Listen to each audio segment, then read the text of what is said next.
So here we have the technical model of the back squat. Begin with a starting position.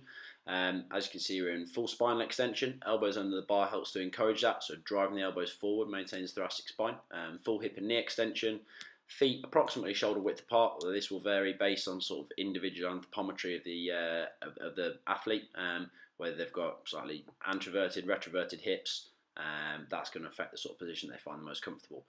Finally, the technical model states that the bar should rest around C7. I find this will vary athlete to athlete based on sort of how comfortable they find that.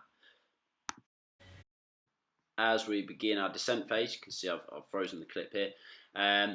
We break initially at the knee. I find that the sort of cue of sitting back into the squat can lead to an athlete losing balance and losing form. So we break at the knee with a slightly delayed break at the hip. We maintain the lumbar lordosis throughout, maintain the thoracic extension. The knees travel forward over the toes. The hips do travel slightly back beyond the heels. But this should be sort of a delicate balancing act, enabling the athlete to maintain the centre of mass in the bar over the balls of the feet.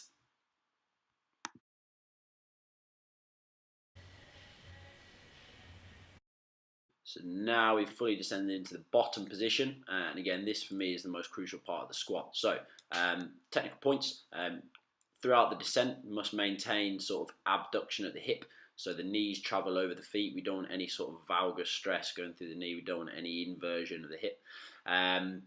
Maintaining thoracic extension, maintaining the lumbar lordosis or lumbar extension. If we go into a neutral lumbar spine, that's fine. If we go into a sort of highly flexed lumbar spine with that traditional sort of butt wink and posterior tilt, that's something that we look to address because of the sort of injury risk associated with that.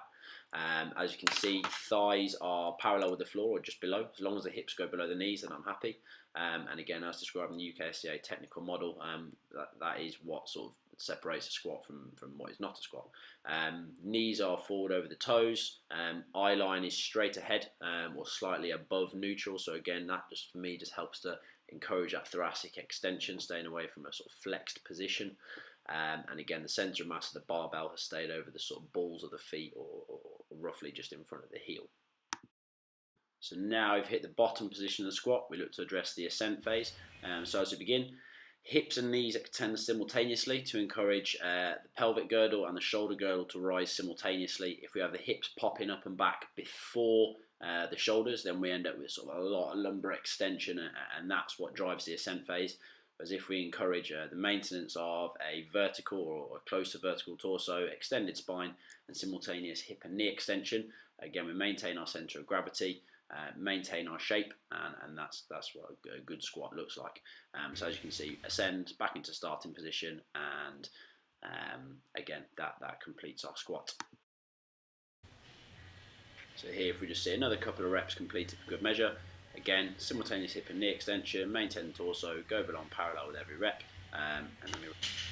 So here we see a squat under slightly different constraints. We've added a little bit of load, so this is 70 kilos.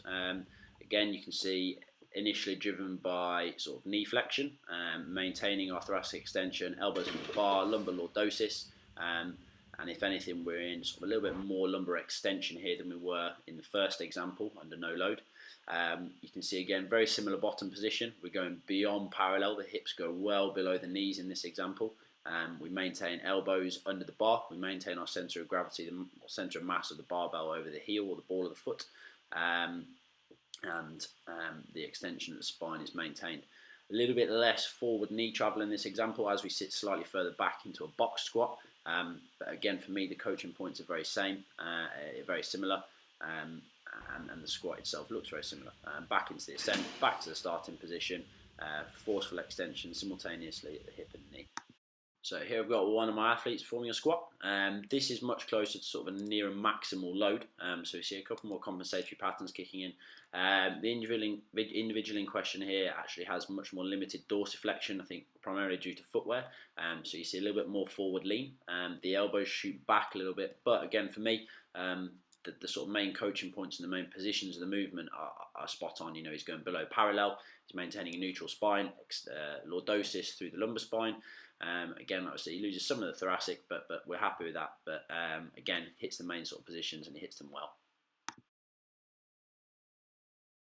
And as you can see, he just goes to another couple of reps. You can see he's really starting to fight on these last couple. But again, for me, hips and shoulders come up together. There's no real sort of lumbar extension driving the pattern, and it's a good solid squat. Bottom position, hits the ascent, hits its top position.